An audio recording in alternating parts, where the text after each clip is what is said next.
అని నిరూపించుకోవాలి అన్నారు. చనిపోయిన పక్షులు బ్రతికించమన్నారు. ఎండిపోయిన కాకర చెట్టు పూలు పింజలతో ప్రత్యక్షంగా చూపించమన్నారు. మరి రెంటి యందు విజయం సాధించి ఆ వేళ అమ్మవారు తన యొక్క పతివ్రత ధర్మాన్ని నిరూపించుకున్నారు. పాలేగారు ఆనందంతో అమ్మవారికి పాదాభివందనం చేస్తూ అమ్మవారి కోరిక మేరకు సకల సౌకర్యాలతో చూడండి, ఆ మధ్యలో గోపురం కలిసం పెట్టారు కదా, ఇక్కడ పసుపు బట్ట కట్టారు కదా, అదేనండి ఈ చెట్టుకు మూలం.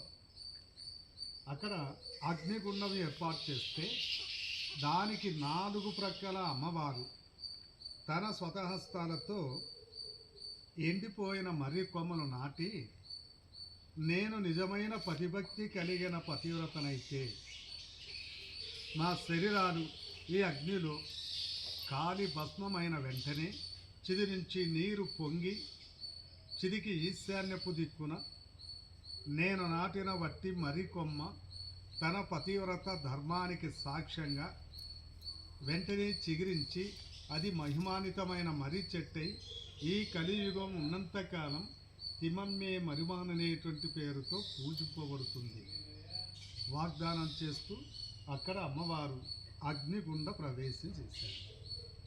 మరి అమ్మవారు చెప్పినట్లుగా సతీ సాగమన కార్యక్రమం పూర్తయింది. చిది నుంచి నీరు పొంగి పొరలి వెంటనే ఈశాన్యపు కొమ్మ చిగురించింది. ఇలా అక్కడ చిగురించిన ఒక చిన్న మొక్క మరి ఇప్పుడు ప్రపంచంలోనే పెద్ద మహావృక్షం తిమమ్మే మరిమ. ప్రజెంట్ ఇప్పుడు ఈ చెట్టు 9 ఎకరాల విస్తీర్ణం ఉందండి. వరదల చెట్టు, తల్లి వేరు, మొదలంటే అక్కడే. ఆ మధ్యలో స్తూపమే మొదలకు సాక్ష్యం. మొదలు ఇప్పటికీ 90 సంవత్సరాల క్రితమే ఏస్బారై పడిపోయిందండి. మొదలుకు గుర్తుగా అలా ఒక గోపురం కట్టి తిమ్మమ్మ బాలవీరుని సతీ సహగమన మండపం అని పేరు పెట్టారు. సాక్షాత్ అమ్మవారు సతీ సహగమనం చేసిన పుణ్యభూమి ఈ మహావృక్షానికి మొదలు ప్రసాదించిన పుణ్యభూమి. ఇక్కడ వెళ్ళి 3 రౌండ్లు ప్రదక్షిణ తిరిగి నమస్కారం చేసుకుంటే సర్వదా మనకున్న దోషాలపై శుభం కలుగుతుందనేటువంటి మంచి నమ్మకం. ఇక్కడ కొన్ని మహిమలు ఉన్నాయండి. ఆశ్చర్యపరిచేటువంటి మరికొన్ని సంఘటనలు ఉన్నాయి. ప్రపంచమని సందర్శించాము ఉత్సాహంతో. ఈ మర్రి చెట్టు ఆకు కానీ కొయ్య కానీ చెట్టు దాటి తీసుకెళ్ళదు.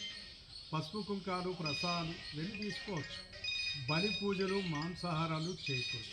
ఒక మంచి వరం సంతానం, వివాహం.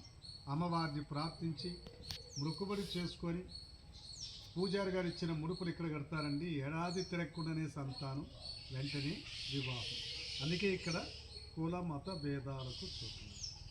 మరి ఇక్కడికి వచ్చిన మీకు ఇక్కడ ఒక ఆశ్చర్యపరిచేటువంటి సంఘటన అంటే చూడండి, ఈ మహావృక్షాల మీద పక్షులు గూడు కట్టవు. కానీ పగలంతా పక్షులు ఇక్కడే ఉంటాయి, మరిపలితిని ఆస్వాదిస్తాయి. కానీ ఎక్కడే కానీ గలిచ్చి ఎంత క్లీన్గా ఉంటుందో చూడండి. రాత్రి సమయాన ఈ చెట్ల మీద పక్షులేవి నిద్రించవు. మరి ఎందుకు ఇలా అంటే ఆనాడు చనిపోయిన పక్షులకు మళ్ళీ తిరిగి జీవం పోశారు కదా, ఆ కృతజ్ఞతాభావంతో పక్షులు కూడా భక్తి మార్గంలో వెళ్తున్నాయి. ఇప్పుడు ఈ చెట్టును ఫారెస్ట్ డిపార్ట్మెంట్కి ఇచ్చారు. వారి సంరక్షణలో చెట్టు అభివృద్ధి, గుడి ప్రైవేట్ కమిటీ హ్యాండ్ అభివృద్ధి. మీరు గుడికి విరాళం ఇవ్వాలి అనుకుంటే పూజారులకి ఇచ్చి మీ పేరు నమోదు చేసుకొని తిరిగి రసీదు పొందొచ్చు. మీకు ఈ చరిత్ర తెలియపరిచిన దానికి గైడుకు ఎవరికి తోచింది. ఇది తిమ్మమ్మ మరిమాన యొక్క చరిత్ర అండి.